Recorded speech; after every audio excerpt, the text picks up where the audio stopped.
பூக்கள் சிந்த வசந்தம் வாழ்வில் பொங்க வாரும் இறை குலமே. உதயங்கள் தேடும் இதயங்கள் தனிலே இறையருள் மலர். மனங்கள் பூக்கள் சிந்த வசந்தம் வாழ்வில் பொங்க வாரும் இறை குலமே.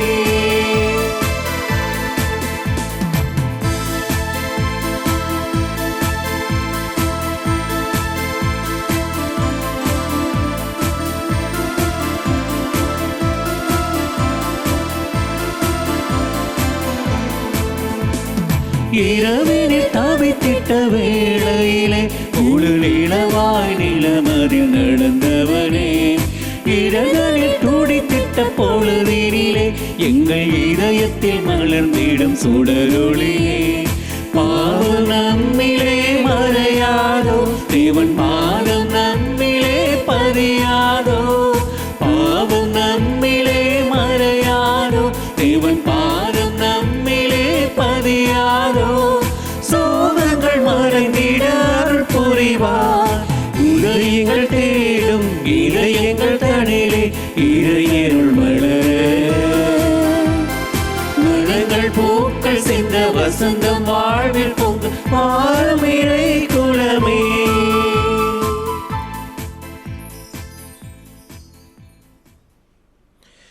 தந்தை மகன் தூய ஆவியானவருடைய பெயராலே ஆமென். நம் ஆண்டவராம் இயேசு கிறிஸ்துவின் அருளும் கடவுளின் அன்பும் தூய ஆவியானவருடைய நட்புறவும் உங்கள் அனைவரோடும் இருப்பதாக. உம் ஆன்மாவோடும் இருப்பதாக. பிரியமானவர்களே, இந்த அழகான நாளிலே ஆண்டவரிடத்தில் எங்களை முழுவதுமாக ஒப்பு கொடுத்து இந்த திருப்பலியை நாங்கள் ஆரம்பிப்போம்.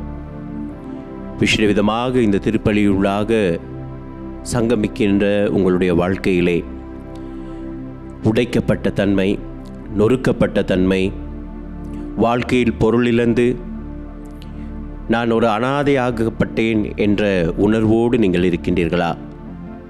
அல்லது யாரிடத்திலும் சொல்ல முடியாத ஒரு வேதனை உங்கள் உள்ளத்திலே ஒலித்து கொண்டிருக்கிறதா? கைவிடப்பட்டு விட்டோமே என்ற ஏக்கம் உங்களை கவலைக்குள்ளாக்கி இருக்கிறதா? அத்தனையும் ஆண்டவர் பாதத்திலே நாங்கள் ஒப்புக் கொடுப்போம். எனக்கு அருமையானவர்களே, அப்பா என்று சொல்கின்ற அந்த நிமிஷத்திலே ஆண்டவர் ஓடோடி வந்து எங்களை அணைத்துக் கொள்கிற தெய்வமாயிருக்கிறார். ஆகவே உங்களுக்கு மட்டுமே தெரிந்த ரகசியம், உங்களுக்கு மட்டுமே தெரிந்த அழுகை, உங்களுக்கு மட்டுமே தெரிந்த அந்த கவலை இன்னொருவருக்கு தெரியும் என்றால் அது எங்களை நேசிக்கிற ஆண்டவருக்கு மட்டும்தான். ஆகவே அவருக்கு எல்லாம் தெரியும்.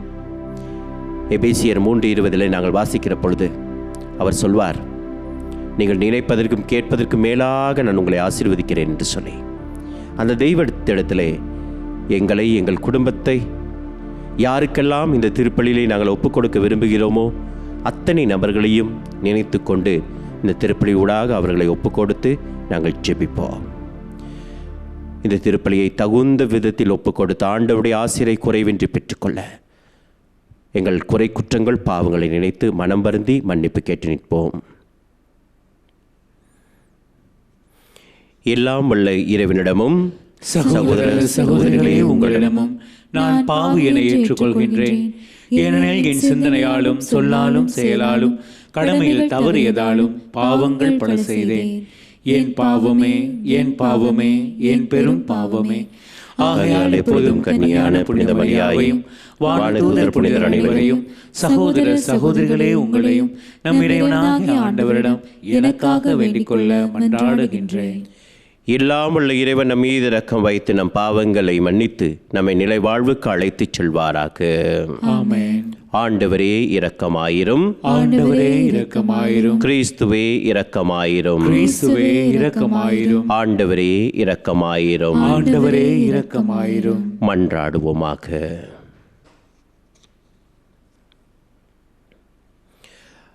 ஆண்டவரே, பாவத்தின் சட்டத்தால் எழுதப்பட்ட கடன் சீட்டை உம் திருமகன் கிறிஸ்துவின் உயிர்ப்பு என்னும் பாஸ்கா மறை நிகழ்வால் அளித்தீரே. எங்கள் உள்ளத்தில் இருந்தும் நீரே அதை அகற்றுவீராக. உமோடு தூய ஆவியானவரின் ஒன்றுப்பில் இறைவனாய் என்னென்று வாழ்ந்து ஆட்சி செய்கின்ற அவர் வழியாக உம்மை மன்றாடுகின்றோம். ஆமென்.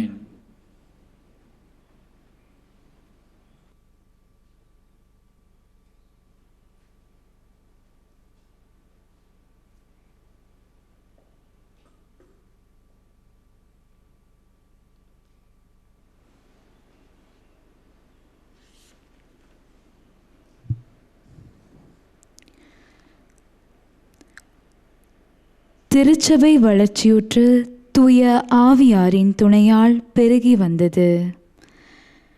திருத்தூதர் பணிகள் நூலிலிருந்து வாசகம். அந்நாட்களில் யூதேயா, கலிலேயா, சமாரியா ஆகிய பகுதிகளில் எல்லாம் திருச்சபை வளர்ச்சியுற்று ஆண்டவருக்கு அஞ்சி நடந்தது. அமைதியில் திளைத்து தூய ஆவியாரின் துணையால் பெருகி வந்தது.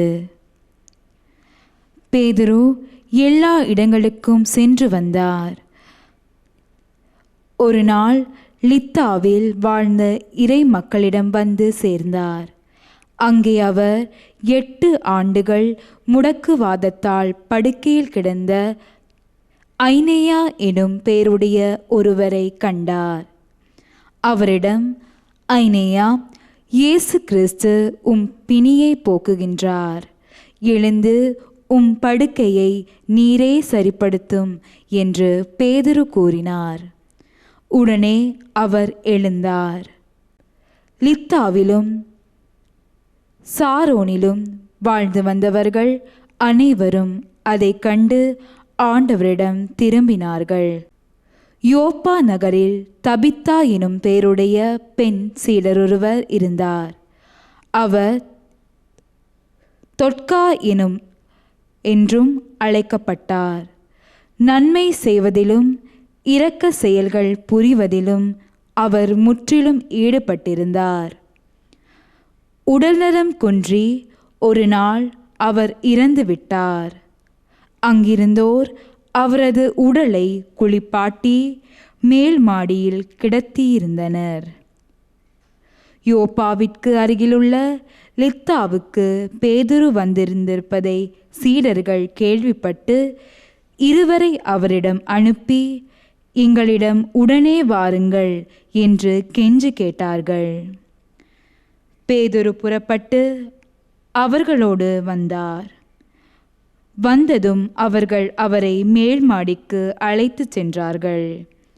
கைப்பெண்கள் அவர் அருகில் வந்து நின்று, தொட்கா தங்களோடு இருந்தபோது செய்து கொடுத்த எல்லா அங்கிகளையும் ஆடைகளையும் காண்பித்தவாறே அழுதார்கள். பேதுரு அனைவரையும் வெளியே அனுப்பிவிட்டு முழந்தாள் படியிட்டு இறைவனிடம் வேண்டினார். அவரது உடலின் பக்கமாக திரும்பி, தபித்தா, எழுந்திடு என்றார். உடனே அவர் கண்கள் திறந்து பேதுருவை கண்டு எழுந்து உட்கார்ந்தார். பேதுரு அவருடைய கைகளை பிடித்து எழுந்து நிற்கச் செய்தார். இறை மக்களையும் கைம்பெண்களையும் கூப்பிட்டு அவர்கள் முன் அவரை உயிருடன் நிறுத்தினார்.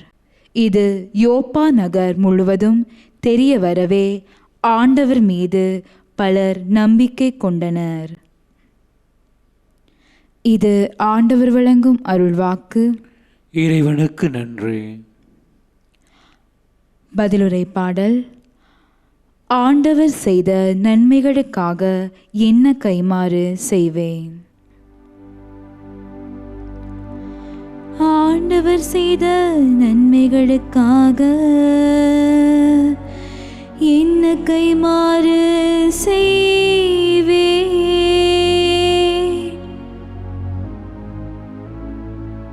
ஆண்டவர் செய்த நன்மைகளுக்காக என்ன கைமாறு செய்வேன். ஆண்டவர் எனக்கு செய்த எல்லா நன்மைகளுக்காகவும் நான் ஆண்டவருக்கு என்ன கைமாறு செய்வேன். கிண்ணத்தை கையில் எடுத்து ஆண்டவரது பேரை தொழுவே. ஆண்டவர் செய்த நன்மைகளுக்காக என்ன கைமாறு செய்வே. இதோ ஆண்டவருடைய மக்கள் அனைவரின் முன்னிலையில் அவருக்கு என் பொருத்தனைகளை நிறைவேற்றவே. ஆண்டவர் தம் அன்பர்களின் சாவு அவரது பார்வையில் மிக மதிப்புக்குரியது. ஆண்டவர் செய்த நன்மைகளுக்காக என்ன கைமாறு செய்வே. ஆண்டவரே, நான் உண்மையாகவே ஊழியன், நானும் பணியாள் உம்மடியானின் மகன். என் கட்டுக்களை நீர் அவிழ்த்தி விட்டீ. ஆண்டவர் செய்த நன்மைகளுக்காக என்ன கைமாறு செய்வே. நான் உமக்கு நன்றி பழி செலுத்துவேன். ஆண்டவராகிய உம் பேரை தொழுவே.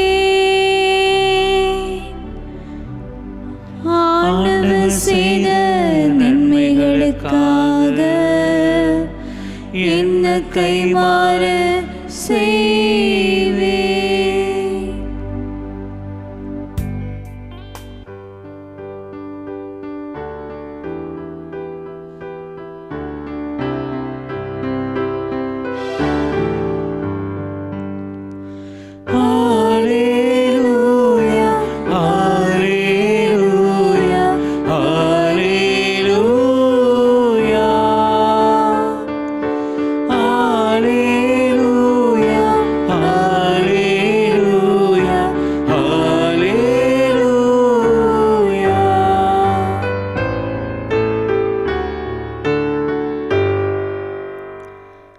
ஆண்டவரே, உமது வார்த்தைகள் வாழ்வு தரும் ஆவியை கொடுக்கின்றன. நிலைவாழ்வு அளிக்கும் வார்த்தைகள் உம்மிடம் தானே உள்ளன. அல்லேலூயா.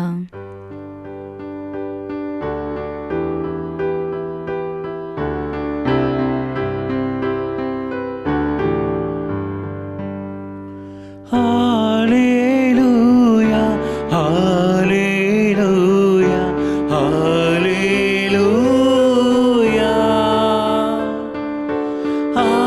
ஹல்லேலூயா, ஹல்லேலூயா, ஹல்லேலூயா.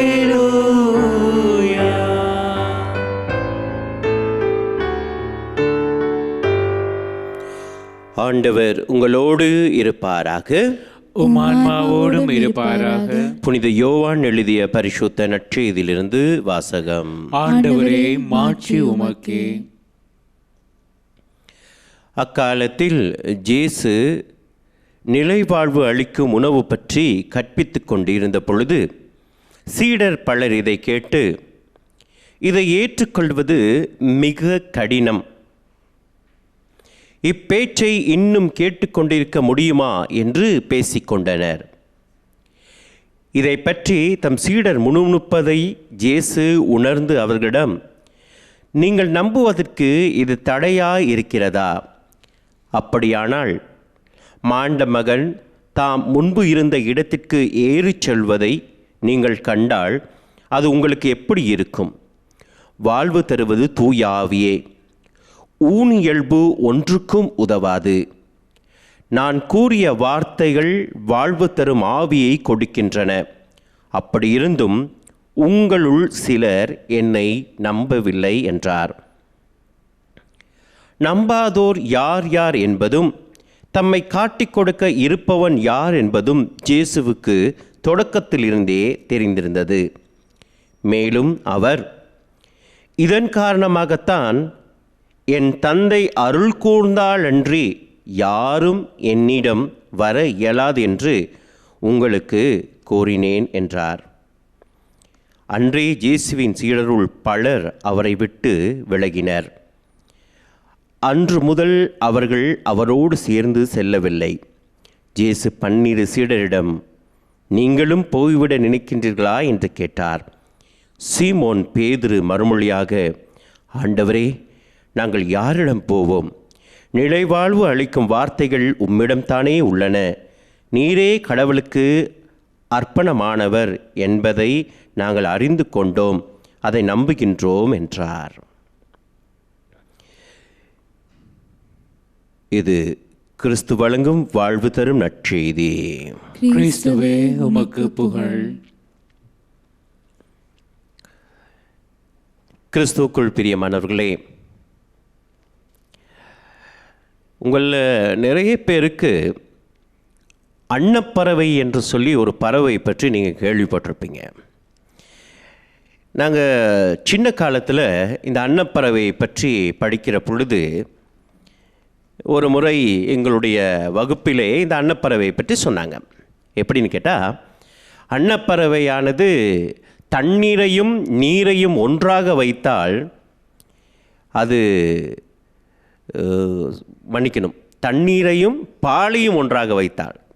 தண்ணீரையும் பாலையும் ஒன்றாக வைத்தால் அது பாலை குடித்துவிட்டு தண்ணீரை அப்படியே விட்டு செல்லும்னு சொல்லி. அப்போ நாங்கள் சின்னதில் யோசிச்சது என்னென்னு கேட்டால், எப்படியப்பா அது சாத்தியமாகும்?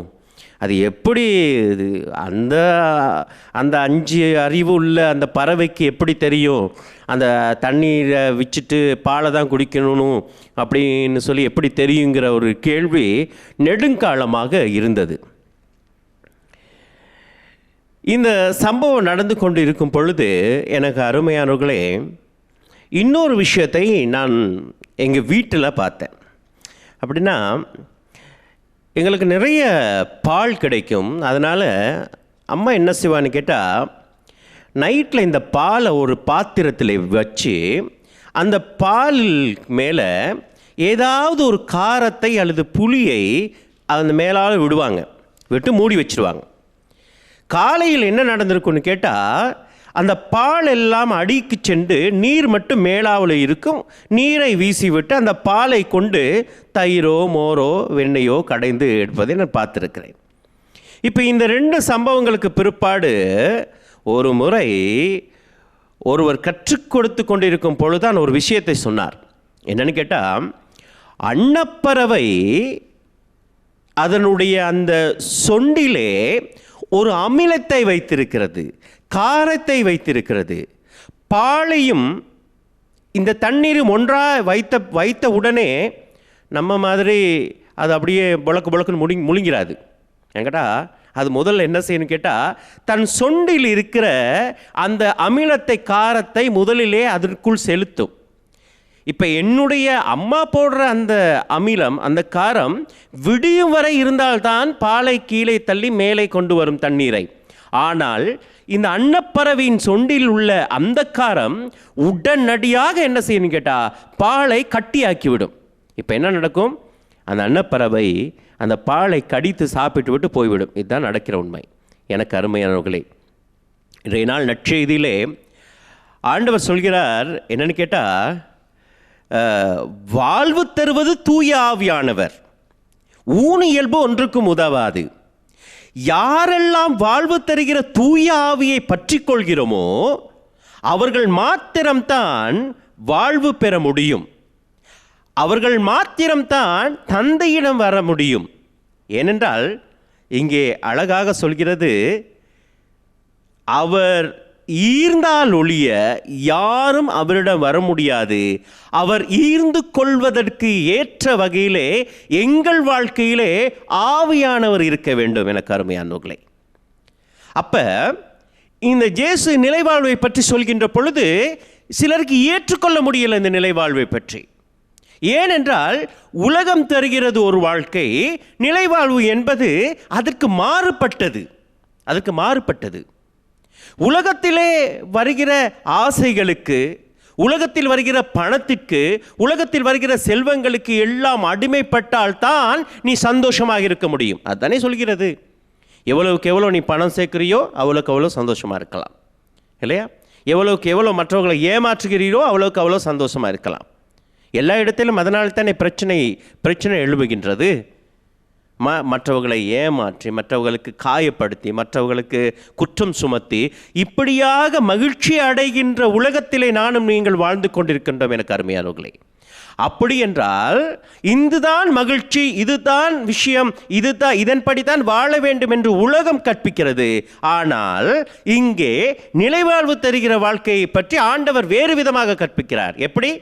பிறரை அன்பு செய்வதும், ஏற்றுக்கொள்வதும், ஆண்டவரோடு நெருங்கி வாழ்வதும், அவர் கட்டளைகளுக்கு கீழ்ப்படிவதும், அவரோடு ஒன்றித்து அவரை போல் மற்றவர்களை அன்பு செய்து வாழவும் அழைக்கிறது. அப்ப இரண்டும் ஒன்று போல் தான் இருக்கும். இரண்டும் ஒன்று போல் தான் இருக்கும். அதில் என்ன இருக்கிறது? அந்த செல்வம் சேர்க்கிறதுல என்ன இருக்குது? நான் ஆண்டவருக்காகத்தானே பண்ணுகிறேன். அல்லது இந்த விஷயத்தில் என்ன இருக்கிறது? அதில் ஒரு பாவமும் இல்லையே என்று சொல்லி சாத்தான் எல்லாவற்றையும் வெள்ளையாகத்தான் காட்டும்.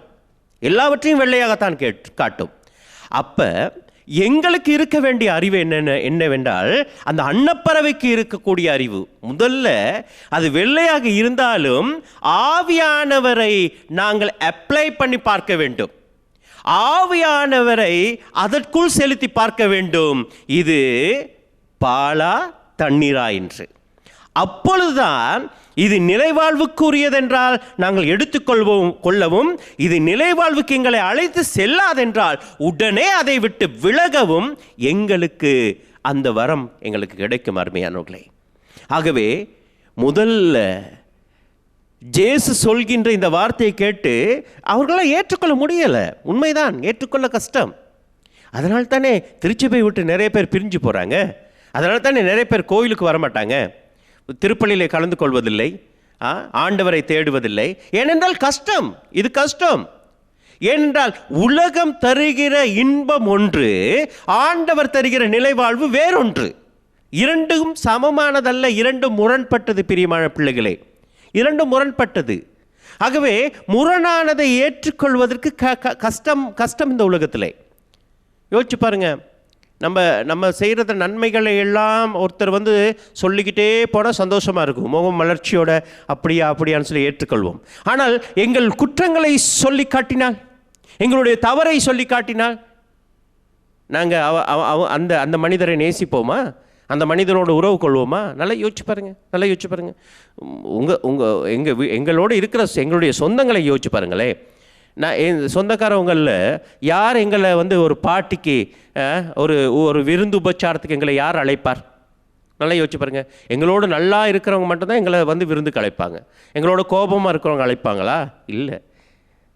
அதே போல்தான் ஜேசு கற்பிக்கிற இந்த நிலைவாழ்வு இவர்களுக்கு பெரிதாக இருக்கிறது. இந்த நிலைவாழ்வு அவர்களால் தாங்க முடியல. ஏனென்றால் உலகம் ஒரு பக்கம் இழுக்குது. இந்த மனுஷன் எல்லாத்தையும் விட்டுட்டு வாங்க, எல்லாத்தையும் துறந்துட்டு வாங்க, எல்லாத்தையும் மக்களுக்கு நீங்கள் எதிரியை நேசிப்பது தான் முக்கியம், நண்பனை நேசிப்பது போல எதிரியை நேசிக்கணும்னு சொல்கிறார். அதெல்லாம் சாத்தியமாகுமா? ஏனென்றால் இதுதான் நிலைவாழ்வை கொடுக்க போகிறது. எனக்கு அருமையானவர்களே, இன்றைய நாளில் ஆண்டவர் எங்களுக்கு சொல்வது என்னவென்றால், நாங்கள் ஆண்டவருடைய பிள்ளைகளாக வாழும் பொழுது உலகத்திலே இதோடு தான் போராட வேண்டியிருக்கிறது. உலகம் ரெண்டையும் பிரித்து கொடுக்காது. எனக்கு அருமையானவர்களை, பிரித்து கொடுக்காது. நீங்கள் ஒரு சின்ன உதாரணம், நீங்கள் போய் வீட்டில் டிவியை போடுங்களேன், டிவியை போட்டோன்னே எப்பயுமே எல்லாம் புனிதத்துவமாக அல்லது எப்பயுமே எல்லாம் நன்மையானதா, எல்லாமே எதிர்ப்படியாக இருக்கும்? இல்லை, நிச்சயமாக இருக்காது. அது சில நேரம் தீமையை கொடுக்கிறதா இருக்கும், சில நல்ல நிகழ்ச்சிகளும் இருக்கும். அப்போ நல்லவற்றையெல்லாம் எடுத்துக்கொண்டு தீயதை நாங்கள் விளக்க தெரிந்திருக்க வேண்டும். அதே போல் தான் உலகத்திலே எங்கள் நிலைவாழ்வை எது கொடுக்கிறது அல்லது நிலைவாழ்வு இல்லாத தன்மையெல்லாம் எங்கள் வாழ்க்கைக்கு எது கொடுக்கிறது என்பதனை நாங்கள் தேர்ந்து கொள்வதற்கு இந்த தூயாவியை நாங்கள் அறிந்திருக்க வேண்டும். ஆண்டவர் அதான் சொல்கிறார், நீங்கள் நம்புவதற்கு இது தடையாக இருக்கிறதா? அப்படியானால் மாண்டமகன் தாம் முன்பு இருந்த இடத்திற்கு ஏறிச் செல்வதை நீங்கள் கண்டால் அது உங்களுக்கு எப்படி இருக்கும் என்று சொல்லிவிட்டு சொல்வார், வாழ்வு தருவது தூய ஆவியே. ஊனியல்பு, அதாவது உலகத்தின் வாழ்க்கை ஒன்றுக்கும் ஆகாது என்று சொல்கிறார். ஆகவே இன்றைய நாளிலே வாழ்வு தரும் இந்த ஆவியை எல்லா காரியங்களிலும் நாங்கள் அப்ளை பண்ணி பார்ப்பதற்கு, எல்லா விஷயத்திலும் ஆவியை செலுத்தி பார்க்க நாங்கள் தெரிந்து கொள்வோம். ஒரு காணியை வாங்க போகிறோமா, நாங்கள் ஆவிக்குள்ளாக இருந்து நாங்கள் ஜெபித்து பார்ப்போம். ஆவிக்குள்ளாக இருந்து இது நிலைவாழ்வை தருகிற ஒரு விஷயமா என்று யோசித்து பார்ப்போம். ஒவ்வொரு காரியத்திலும், நான் திருமணம் செய்து கொள்ளப் போகிறேன்னா முதல்ல ஆவியானவருக்கு ஒப்படைத்து நாங்கள் ஜெபித்து பார்ப்போம். நான் இந்த காரியத்தை செய்ய போகிறேன்னா முதலில் ஆவிக்கு ஒப்பு கொடுத்து நாங்கள் ஜெபித்து பார்ப்போம். அப்பொழுது தான் எனக்கு அருமையானவர்களே அந்த ஆவியானவர் முழு உண்மையை நோக்கி எங்களை வழிநடத்தக்கூடியவராயிருக்கிறார். ஆகவே இதற்காக நாங்கள் ஜெபிப்போம். இந்த நாளிலே இன்னும் நிலைவாழ்வுக்குரிய வாழ்க்கையை நாங்கள் தேர்ந்தெடுத்து போராட்டத்தின் மத்தியிலும் கூட அந்த நிலைவாழ்வை பெற்றுக்கொள்கின்ற பிள்ளைகளாக நாங்கள் வாழ்வதற்கு இன்றைய நாள் திருப்பலியிலே விசேட விதமாக நாங்கள் ஜெபிப்போம். தந்தை, மகன், தூய ஆவியானவருடைய பெயராலே ஆமென்.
ஆண்டவரே, அனைத்துலகின் இறைவா, நீர் வாழ்த்து பெறுவீராக. எனிலும் அது வல்லமையிலிருந்து நாங்கள் இந்த அப்பத்தை பெற்றுள்ளோம்.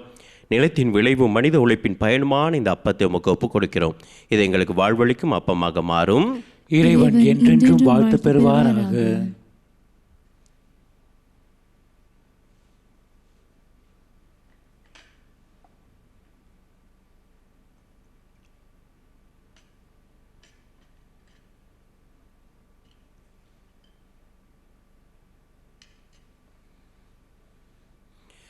ஆண்டவரே, அனைத்துலகின் இறைவா, நீர் வாழ்த்த பெறுவீராக. எனிலும் அது வல்லமையிலிருந்து நாங்கள் இந்த ரசத்தை பெற்றுள்ளோம். திராட்சை செடியும் மனித உழைப்பின் பயனுமான இந்த ரசத்தை உமக்கு ஒப்புக் கொடுக்கிறோம். இது எங்கள் ஆன்மீக பானமாக மாறும். இறைவன் என்றென்றும் வாழ்த்து பெறுவாராக.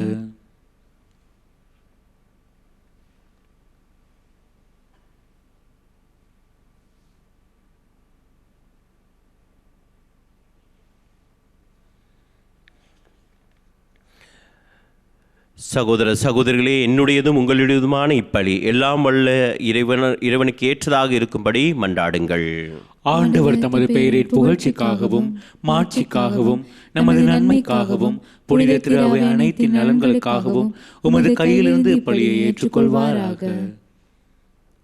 ஆண்டவரே, இக்காணிக்கைகளை கனிவுடன் புனிதப்படுத்தி அருள உம்மை வேண்டுகின்றோம். இந்த ஆன்மீக பலியின் காணிக்கையை ஏற்று எங்களை உமக்கு நிலையான கொடையாக மாற்றுவீராக. எங்கள் ஆண்டவராம் கிறிஸ்து வழியாக உம்மை மன்றாடுகின்றோம். ஆமென்.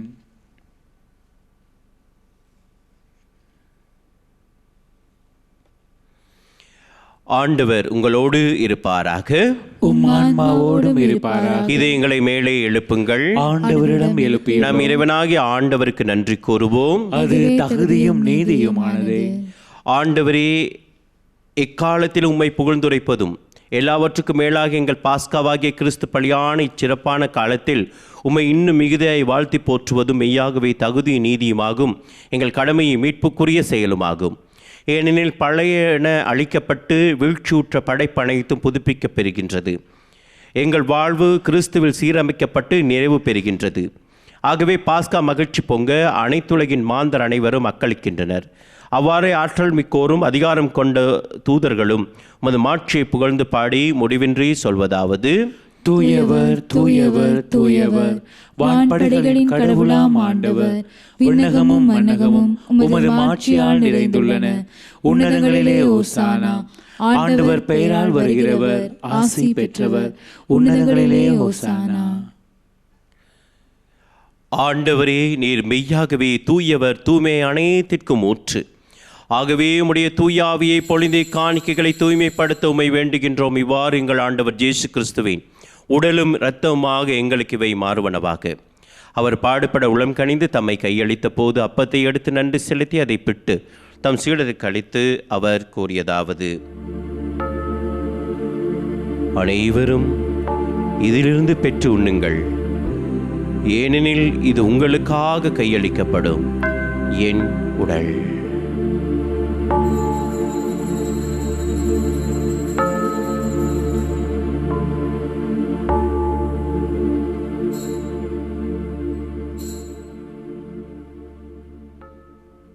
அவனுமே இரவு விருந்தை அருந்திய பின் கிண்ணத்தை எடுத்து மீண்டும் நன்றி கூறி தம் சீடருக்கு அளித்து அவர் கூறியதாவது: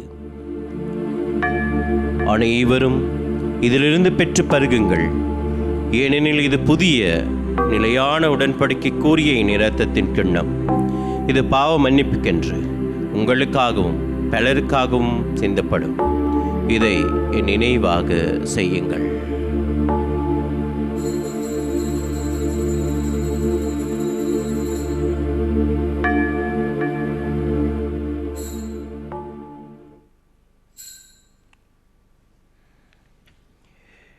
நம்பிக்கையின் மறைபொருள்.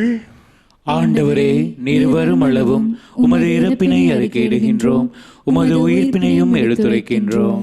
ஆகவே ஆண்டவரே, நாங்கள் கிறிஸ்துவின் இறப்பினையும் உயிர்ப்பினையும் நினைவு கூர்ந்து வாழ்வு தரும் அப்பத்தையும் மீட்பளிக்கும் கிண்ணத்தையும் உமக்கு ஒப்புக் கொடுக்கிறோம். திருமுன் நின்று உமக்கு ஊழியம் புரிய தகுந்தவர்களென எங்களை ஏற்றுக்கொண்டீர். எனவே நாங்கள் உமக்கு நன்றி செலுத்துகிறோம். மேலும் கிறிஸ்துவின் உடலிலும் இரத்தத்திலும் பங்கு கொள்ளும் எங்களை தூய ஆவியார் ஒன்று சேர்க்க வேண்டும் என உம்மை தாழ்மையுடன் மன்றாடுகின்றோம். ஆண்டவரே, உலகெங்கும் பரவியிருக்கும் உமது திரு அவையை நினைவு கூர்ந்தருளும். எங்களுடைய திருத்தந்தை, எங்கள் ஆயர்கள், எல்லா திருநிலையினர் ஆகிய அனைவரோடும் உமது திரு அவை அன்பின் நிறைவு பெறச் செய்தருளும். மேலும் உயிர்த்தலும் எதிர்நோக்குடன் துயில் கொள்ளும் எங்கள் சகோதர சகோதரிகளையும் இறந்தோர் அனைவரையும் இரக்கத்துடன் நினைவு கூர்ந்து திருமுக ஒளியினுள் ஏற்றலும் எங்கள் அனைவர் மீதும் இரக்கமாயிரும். கடவுளின் கன்னித்தாயாரான புனித மரியா, அவருடைய கணவரான புனித ஜோசேப்பு, புனித திருத்தூதர்கள், இவ்வுலகில் உகந்தவராய் இருந்தோர் ஆகிய புனிதர் அனைவருடனும் நாங்கள் நிலைவாழ்வில் பங்கு கொள்ளும் தகுதி பெற்று திருமகன் இயேசு கிறிஸ்து வழியாக உம்மை புகழ்ந்தேத்த வரமருள உம்மை மன்றாடுகின்றோம்.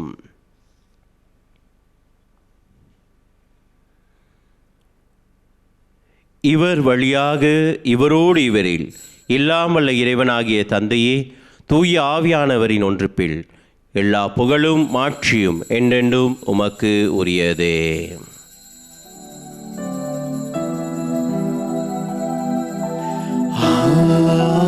ஆமென், ஆமென், ஆமென், ஆமென்,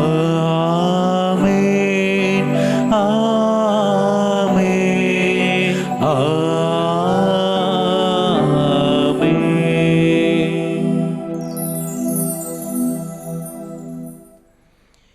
கடவுளை அப்பா என்று அழைக்க ஆண்டவர் கற்றுத்தந்திருக்கிறார். நம்பிக்கையோடு நாங்கள் ஜெபம் செய்வோம். விண்ணுலகில் இருக்கிற எங்கள் தந்தையே, உமது பெயர் தூயது என போற்ற பெறுக. உமது ஆட்சி வருக. உமது திருவுளம் விண்ணுலகில் நிறைவேறுவது போல மண்ணுலகிலும் நிறைவேறுக. எங்கள் அன்றாட உணவை இன்று எங்களுக்கு தாரும். எங்களுக்கு எதிராக குற்றம் செய்வோரை நாங்கள் மன்னிப்பது போல எங்கள் குற்றங்களை மன்னியும். எங்களை சோதனைக்குட்படுத்தாதையும், தீமையிலிருந்து எங்களை விடுவித்தருளும். ஆண்டவரே, தீமை அனைத்திலிருந்து எங்களை விடுவித்து எங்கள் வாழ்நாளில் அமைதியை கனிவுடன் நல்லமை மன்றாடுகின்றோம். உமது இரக்கத்தின் உதவியினால் நாங்கள் பாவத்திலிருந்து எப்போது விடுதலை பெற்று யாதொரு கலக்கமின்றி நலமாயிருப்போமாக. நாங்கள் எதிர்நோக்கி இருக்கும் பேரின்பத்திற்காகவும் என் மீட்பராம் இயேசு கிறிஸ்துவின் வருகைக்காகவும் காத்திருக்கின்றோம். ஏனெனில் ஆட்சியும் வல்லமையும் ஆட்சியும் என்றென்றும் உமதே. ஆண்டவரே இயேசு கிறிஸ்துவே, அமைதியை உங்களுக்கு விட்டுச் செல்கிறேன், என் அமைதியை உங்களுக்கு அளிக்கின்றேன் என்று திருத்துதர்களுக்கு மொழிந்தீரே. எங்கள் பாவங்களை பாராமல் உமது திரு அவையின் நம்பிக்கையை கண்ணோக்கி உமது திருவுள்ளத்திற்கேற்ப அதற்கு அமைதியும் ஒற்றுமையும் அளித்தல்வீராக.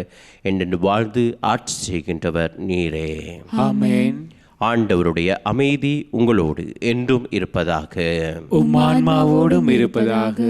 நாம் இறைவனுடைய அமைதியை ஒருவரோடு நாங்கள் பகிர்ந்து கொள்வோம். உங்களுக்கு சமாதானம்.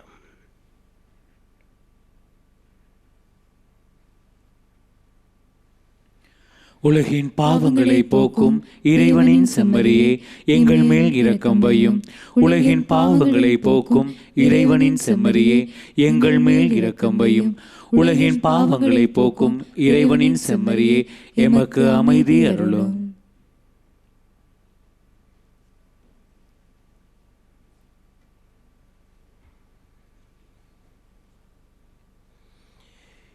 இதோ இறைவனுடைய செம்மறி, இது உலகின் பாவங்களை எல்லாம் போக்குகின்றவர். செம்மறியின் விருந்துக்கு அழைக்க பெற்ற நாங்கள் பேறு பெற்றவர்கள். ஆண்டவரே, நீர் என் இல்லத்தில் எழுந்தருள நான் தகுதியற்றவன். ஆனால் ஒரு வார்த்தை மட்டும் சொல்லியருளும், எனது ஆன்மா நலமடையும். கிறிஸ்துவின் திருவுளத்திற்கான பாதுகாத்தை நீட்டி வாழ்க்கை செல்வதாக.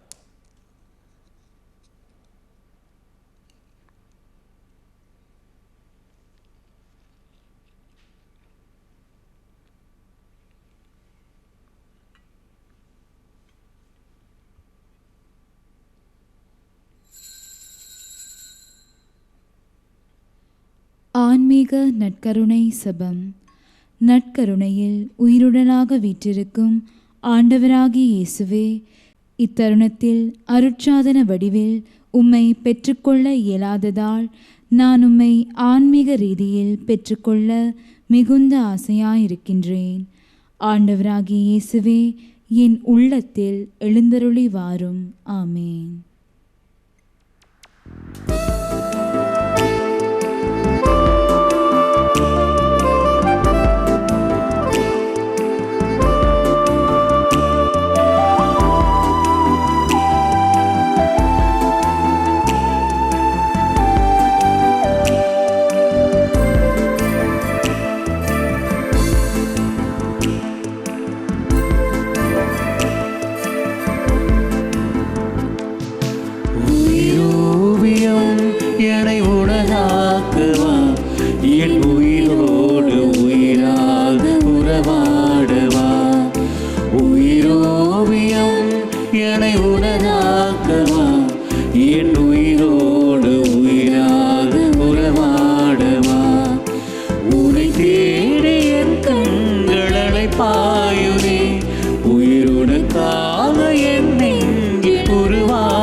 இறைவனுக்கு நன்றி கூறி நாங்கள் மன்றாடுவோம்.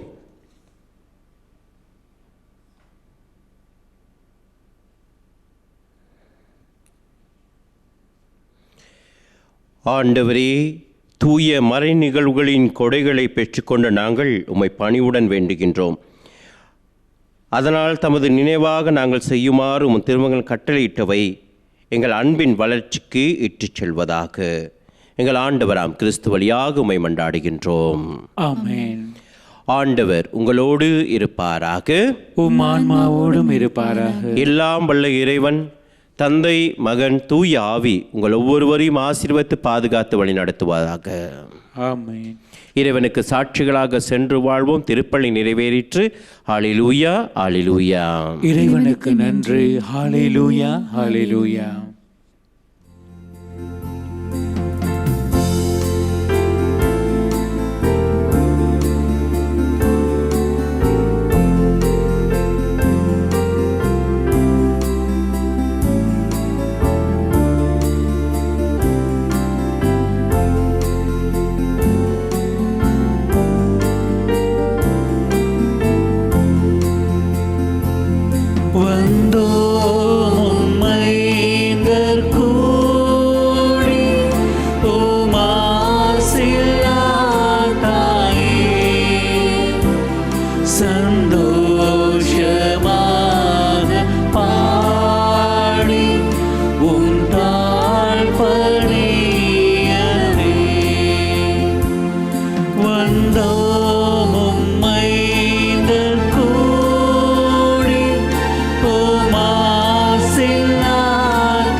இந்த திருப்பலியை ஒளிபரப்பு செய்வதற்கு தங்களுடைய காணிக்கைகளினாலும் செபத்தினாலும் உதவி செய்த அனைத்து குடும்பங்களுக்கும் இறையாசீர் நிறைவாய் கிடைப்பதாக.